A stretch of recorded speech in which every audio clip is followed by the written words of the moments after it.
Boker Tov les Koulam, bonjour à toutes et à tous, infiniment heureux de vous retrouver pour partager avec vous le Chita du jour. Aujourd'hui nous sommes Yom Shlishi, Pa'amayim Kitov, le mardi de la Parashat Tzav, le 6 Vav Nissan 5786. Nous sommes à quelques jours de Yud Aleph Nissan, et le Rabbi nous le dit, il est important de réfléchir à la raison pour laquelle une personne est née. Dans de nombreux Farbrengen, le Rabbi expliquait la raison pour laquelle Akadosh Baruch Hu a fait descendre la Neshama dans ce monde en se basant sur le verset Adam Lahamal Yulad. L'homme est né pour peiner, pour travailler. Quel est ce Hamal, ce labeur intense que notre Neshama a été placé ici-bas pour accomplir? Nous l'avons hier, c'est notre mission. Et lors d'un discours du Yud Bet Tammuz, le Rabbi a expliqué la nature de ce Hamal, de cet effort. Chaque jour, dès que nous nous réveillons et nous commençons notre journée, immédiatement nous devons nous consacrer à la Gdusha. Modéani Netilat Yadayim, faire les brachot du matin, faire la tfila, étudier la Torah. En agissant comme un juif tout au long de la journée, nous vivons ce Hamal. Mais il existe également 4 grandes catégories de défis auxquels nous devons faire face à un moment de notre vie, et Hachem a placé notre Neshama ici pour réussir également dans ces épreuves. Elles sont suggérées par les 4 catégories de personnes qui doivent apporter un korban Toda. D'ailleurs, comme nous allons l'étudier aujourd'hui dans notre Chumash. Le korban Toda, c'est une personne qui apporte un sacrifice de remerciement et de reconnaissance pour Akadosh Baruch Hu lorsqu'elles ont été sauvées d'un danger. Première raison, c'est lorsqu'on fait face à la maladie. Nous devons posséder une tête et un cœur juifs en bonne santé. Si nous sommes malades, que Dieu nous en préserve, nous ne serons pas en mesure de servir Dieu correctement. Et cet aspect-là est évoqué par la personne malade qui retrouve la santé, Baruch Hashem, et qui doit apporter un korban Toda pour remercier Dieu. Dans d'autres occasions, comme parfois notre mauvais penchant peut devenir si puissant dans notre esprit, mais également dans notre cœur, que nous avons l'impression de ne plus pouvoir nous contrôler, le Yetzer Hara. Il faut lutter contre le Yetzer Hara. Et ça, c'est une autre forme de Hamal, de labeur majeur. C'est suggéré par la personne qui sort de prison. Pourquoi ? Lorsqu'une personne est en prison, c'est son corps qui est enfermé. Et lorsque le Yetzer Hara empêche la Neshama de faire ce qu'elle veut et ce qu'elle doit faire, c'est une sorte de prison spirituelle. Et c'est la deuxième raison pour laquelle, quand on s'en sort, il faut apporter un korban Toda de remerciement pour Hachem. Ces 2 premières épreuves sont intérieures, la santé et notre Yetzer Hara. Mais il existe aussi d'autres problématiques qui viennent de l'extérieur. Par exemple, les difficultés de subsistance, ce que nous appelons la parnassa. S'inquiéter pour sa parnassa peut rendre le service de Dieu très difficile pour un juif. C'est évoqué par la personne qui entreprend un voyage en mer, car il y a de nombreuses années, on ne voyageait que très peu, généralement.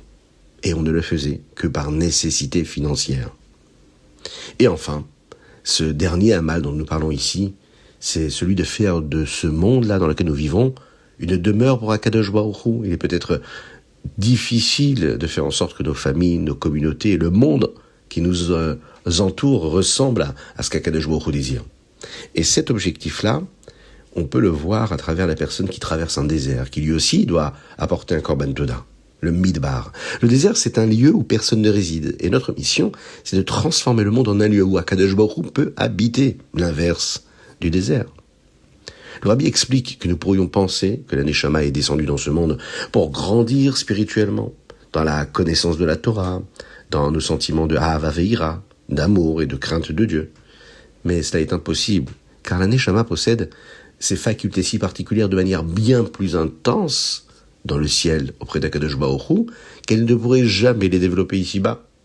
La véritable raison pour laquelle chacun et chacune d'entre nous vivons ici-bas, la Neshama, elle est venue dans ce monde-là pour ce Hamal, c'est-à-dire affronter les obstacles quotidiens, les épreuves de la vie, en faisant de notre mieux pour rester un juif solide, un juif fort, puissant, même quand cela nous paraît très difficile.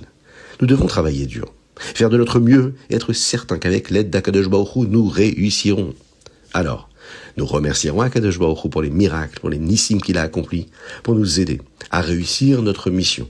Cette mission pour laquelle notre Neshama est venue dans ce monde, Be'ezrat Hashem, avec la venue de Mashiach.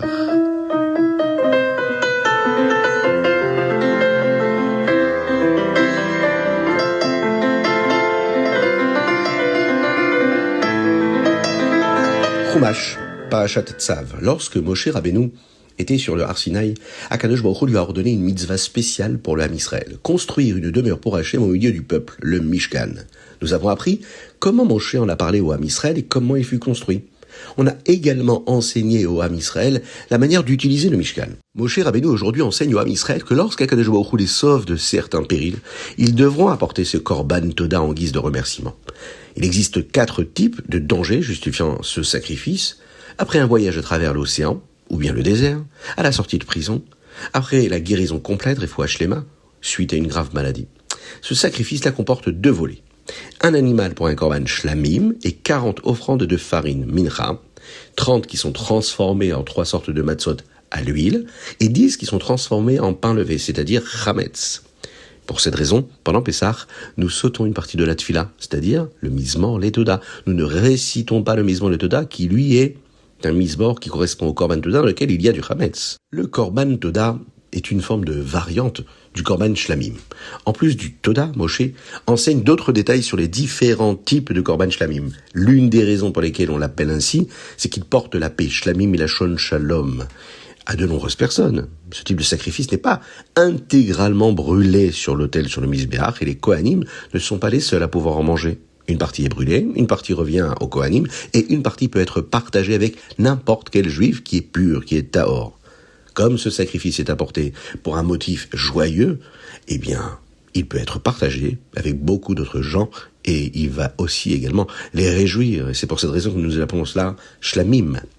La personne qui apporte le sacrifice tient les morceaux destinés à être brûlés et ceux donnés au kohanim avec le kohen, et il les agite dans différentes directions, tout comme nous agitons le loulav et le hétrog pendant la fête de Sukkot. Quelles parties du korban shlamim sont déposées sur le misbéach? Eh bien, les éléments de chaque sacrifice qui sont brûlés, comme le chelev, certaines graisses dont nous avons parlé, mais également le dam, le sang.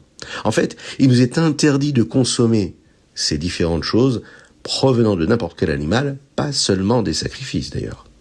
Moshe Rabbeinu a maintenant fini d'enseigner au Ham Israël les 6 catégories de sacrifices.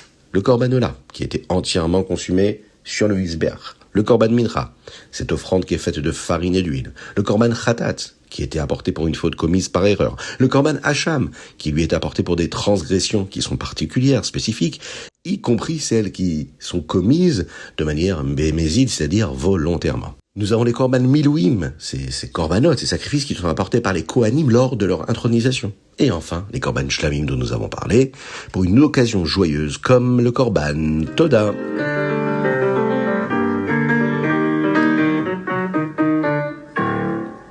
Teilim, aujourd'hui Yom Vav, 6e jour du mois, et nous lisons du Teilim 35 au Teilim 38. Teilim Lamed E au Teilim Lamed Ret.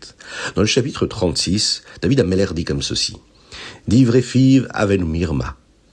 Chaddal ele haskil ele etiv. Les paroles de sa bouche sont mauvaises et trompeuses. Il ne cherche aucune raison de s'améliorer. Cela fait référence au Yetzer Hara qui tente de nous empêcher de bien agir. Le Maguide de Mezrich explique que le mauvais penchant ne dit pas à une personne de ne pas étudier la Torah du tout. Cela ne le dérange pas que nous étudions des passages compliqués de Torah afin que tout le monde soit impressionné par notre intelligence. Le Yetzer Hara essayera plutôt d'empêcher quelqu'un d'apprendre la Chassidut ou la Halacha, ces parties de la Torah qui nous enseignent comment devenir de meilleurs juifs. C'est-à-dire les Haskil et les Etiv, comme il le dit ici, David Ameler, comprendre afin de s'améliorer. Pas juste étudier pour comprendre, pour être un érudit. Non, comprendre pour pouvoir s'améliorer, se changer.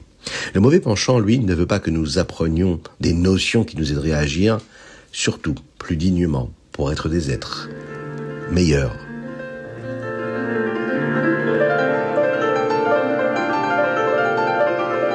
Tania, l'écouter à Marine Perek, la maîtrette. Nous allons maintenant étudier 2 types différents de kavanot. C'est des intentions qui sont comparées à la chayut, la vitalité qui sont présentes chez l'animal et à celle de l'être humain. Lorsqu'on observe un animal qui court, il court peut-être pour se nourrir ou pour fuir un prédateur. Mais il ne fuit pas parce qu'il est logique de fuir devant plus grand que soi. Il fuit parce que de manière instinctive, Akadosh Baruch Hu lui a fait ressentir de la peur. Et il ne cherche pas de la nourriture parce qu'il sait qu'il est important de bien manger pour être en bonne santé. Il le fait parce que Akadosh Baruch Hu a implanté cet instinct chez les animaux. Mais l'être humain est différent. Lorsque nous pratiquons le respect des parents, kibud av vahem, lorsque nous mangeons sainement, Ce n'est pas une action automatique. Nous avons appris l'importance de ce comportement et nous avons décidé de bien agir. L'homme qui utilise son intellect pour décider de sa conduite, le sechel. Et cette différence est une excellente parabole pour les deux sortes de kavana dont nous avons parlé et que nous allons développer ici. La première chose, c'est la kavana qui est innée en nous, naturelle. Nous sommes tous nés avec un amour caché pour Akadosh Baruch Hu, une ahava mesuteret. Nous n'avons pas besoin de réfléchir profondément pour aimer Dieu. Dès que nous rappelons que nous sommes prêts au Messirut Nefesh, au sacrifice de soi, nous sommes prêts pour n'importe quelle mitzvah. Cette intention-là est comparée à l'animal qui agit automatiquement. Nous faisons les mitzvot simplement parce que c'est ce que notre neshama désire. Et deuxième façon d'avoir une kavana, c'est la kavana intellectuelle. Elle provient de la méditation sur la grandeur de Dieu. Nous ressentons alors de l'amour, de la hava et de la crainte ira, et nous décidons d'accomplir la mitzvah parce que nous l'avons compris.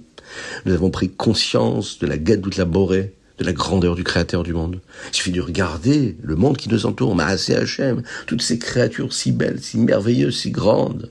Ce type de kavana est comparé à l'humain qui, lui, quand il agit avec sechel, avec réflexion.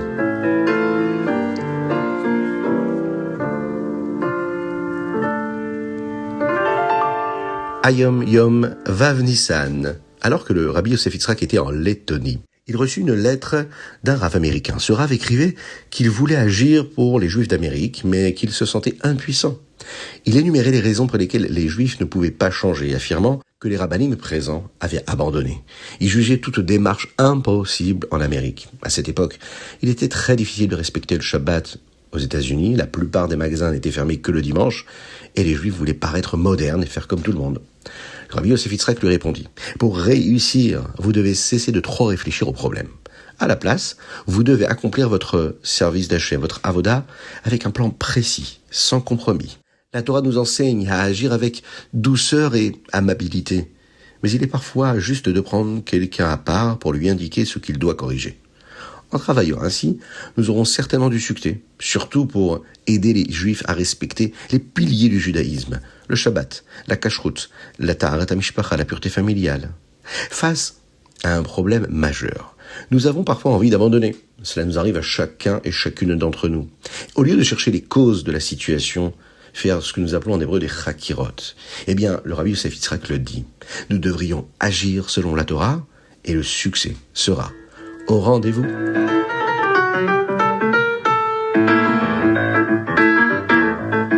Rambam. Aujourd'hui, nous étudions les 3 chapitres qui parlent de la fête de Kippour, du Yom Kippour, le repos du 10e jour du mois de Tishri. Le Rambam précise qu'un enfant de moins de 9 ans ne doit pas jeûner à Yom Kippour, car cela pourrait représenter un danger, une sakana. Après 9 ans, les enfants peuvent s'entraîner en attendant 1 heure de plus que d'habitude avant de manger. Même les enfants ne doivent pas porter de chaussures en cuir ce jour-là, bien qu'ils soient autorisés à manger ou à boire. C'était le Chitat du jour. N'oubliez pas de lire le Nassi. Le Nassi aujourd'hui, c'est le Shevet Levi. Spéciale dédicace aujourd'hui pour tous nos frères en Eretz Israël, qu'Akadosh Baruch Hu les protège, qu'il nous protège tous dans le monde, qu'Akadosh Baruch Hu envoie la réussite totale et complète aux Chayalim, aux soldats qui se battent pour Eretz Israël, en dehors d'Eretz Israël, et pour chacun d'entre nous, qu'il envoie la guérison aux blessés, qu'il envoie la clairvoyance et la lucidité à ceux qui nous gouvernent, qu'Akadosh Baruch Hu envoie la réfoua chez les ceux qui sont malades, parmi eux, Avraham Nissim ben Sultana, David ben Sultana, qu'Akadosh Baruch Hu vous bénisse, qu'il vous protège, qu'il vous inonde de bonté, de grâce et de miséricorde, de réussite matérielle et spirituelle. Envoyez-nous vos dédicaces, chitat.fr. Vous pouvez envoyer les dédicaces et votre soutien financier pour qu'on puisse diffuser le chitat encore et toujours sur WhatsApp, plus 33 6 21 37 24 52. À très très très bientôt.